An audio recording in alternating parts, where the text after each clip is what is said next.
Can anyone hear me? I can hear you, Steve. Okay. He said he was rejoining, so I'm just going to wait for that, I guess. Up, here we go. Did he just show up again? All right, Robert W., there you are. Okay, cool. Robert, can you hear us? I can hear you. Okay, sorry. A little technical issue with my computer. That's why it took a little longer. I had to get my phone into the mix.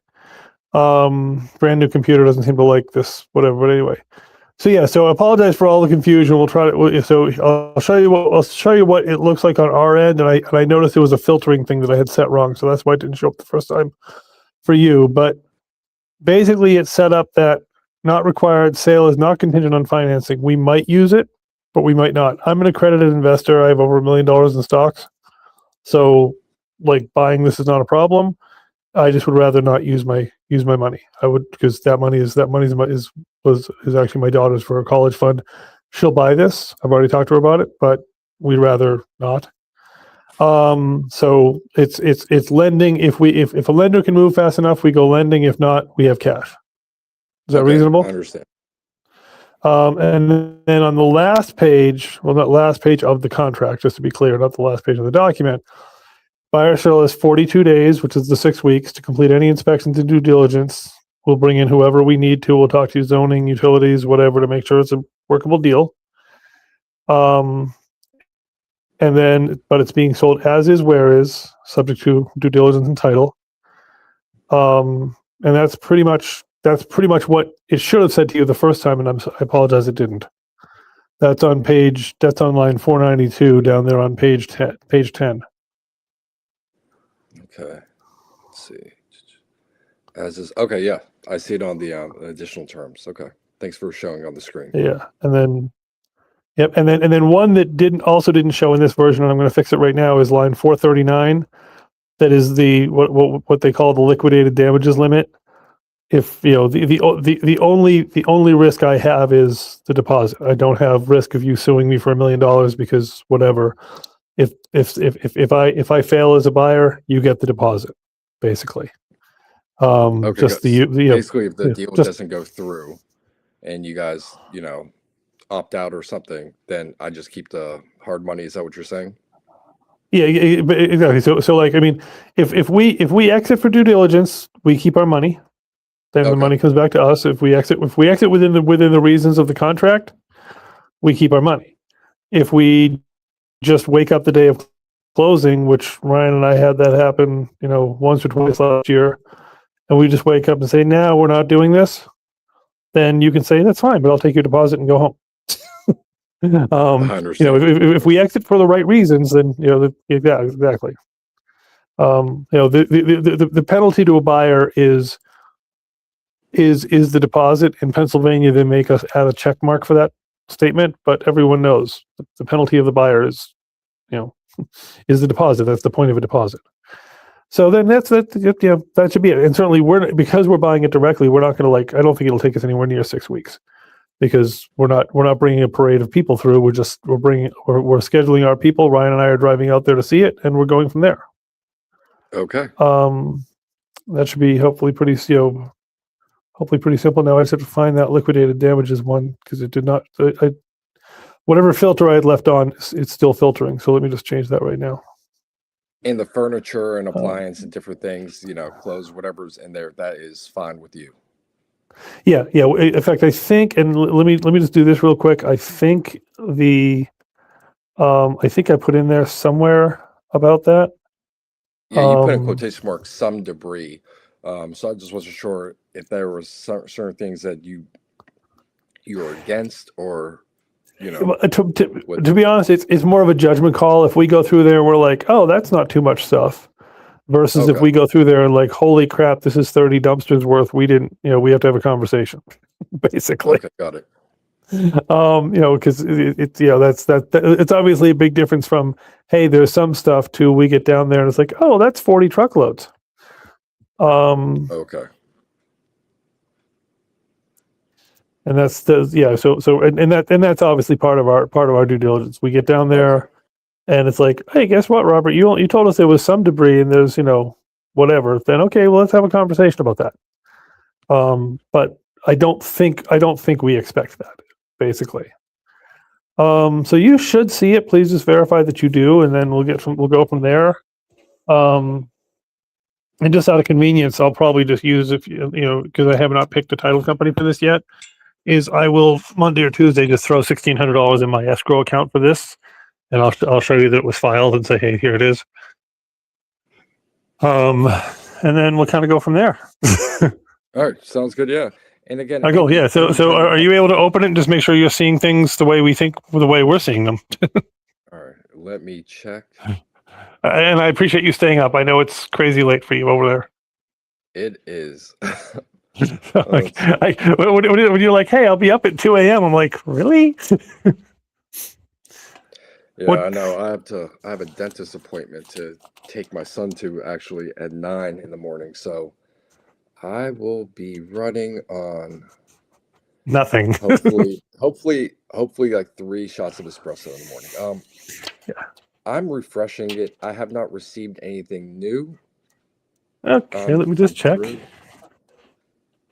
Let me just look at it right now. What part of China are you coming from? I'm currently in a city called Nanjing. I was there in 80. We drove through there in 86. You drove through Nanjing? Yeah. So in 91 I was in Nanjing for a TV shoot. In 86 we drove through there. I was over there with my father. He had some business over there. This was basically the early opening of China. Okay. And if you ever when we were over there was some sort of a big government stupidity dinner at the concrete boat, whatever they call it. Some beautiful, dynasty thing. You don't want the fish from the lake. They were very happy to show us that the fish was fish from the water around there. At the time, it was the most disgusting water I'd ever seen. Oh yeah. Even when I used to live in Portugal, I was actually just really big on the ocean fish versus river fish in general. Yeah. Let's see. Okay, let me go through this. While you're looking at this fancy dinner, and of course, my father was like hired by them or whatever, so we couldn't say anything. I kept dropping the food on the floor because there's no way in hell I'm eating that, and I'm like 10. And this nice Chinese gentleman kept loading me up with more, and I'm like, you don't get the point. I don't want it. I'm trying to hide it. Someone bring a dog over. Let the dog have it. That's funny. Yeah, I would say you're always safe when it comes to eating the vegetables and everything else like that if you're against other things. Let's see. Yeah, exactly. I see you initialed waived on the financing contingency. Yep. First one. And then you could. Then you move down to line 439. Seller is limited to retaining sums. Let's see. Okay, let me get there. I'm at 342. Okay.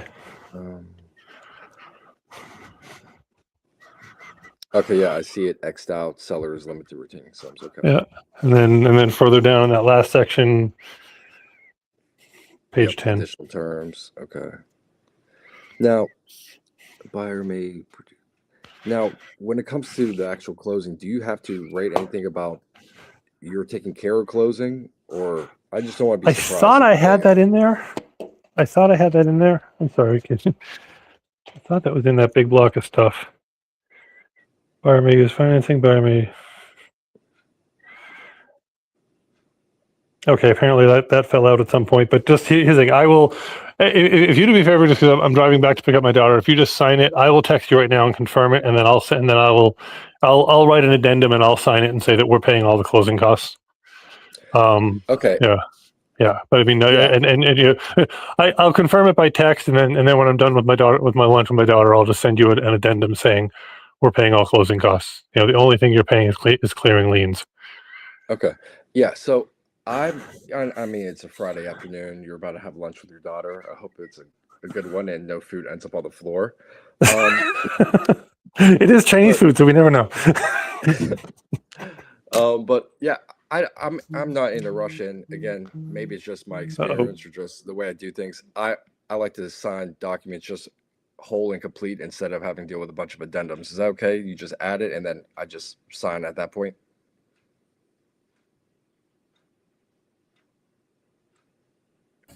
Steve, are there's you not a still bunch of there? extra documents. Steve, are you still there? Robert, can you hear me? I'm thinking maybe he just lost sound for a moment. Yeah, no, I can hear you perfectly fine, Ryan. Yeah, I totally get where you're coming from here. I just like to confirm with him just so he knows that beforehand. But no, I can understand where you're coming from for sure. Makes sense. Yeah. I I'm think gonna. maybe it's just my. I think it's maybe just my background and contracts and everything. I'm like, okay, Yeah, that's it's not a okay if we go problem. to version 17. We just want it done before anyone actually wets it.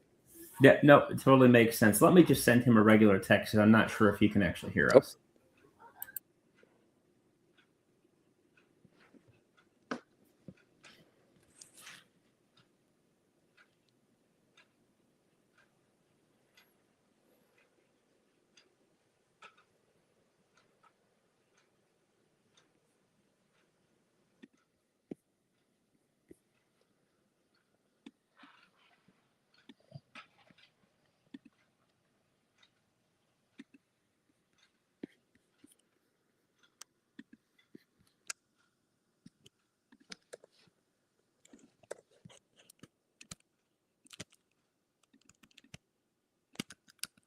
Oh, we can actually hear your buttons. I think we may have actually gotten the sound back.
I know sometimes these DocuSigns can be a little tricky. One tip, and again, just a suggestion, you may be able just to edit that current box there instead of trying to overlay a new box, a new text box on top of the existing one.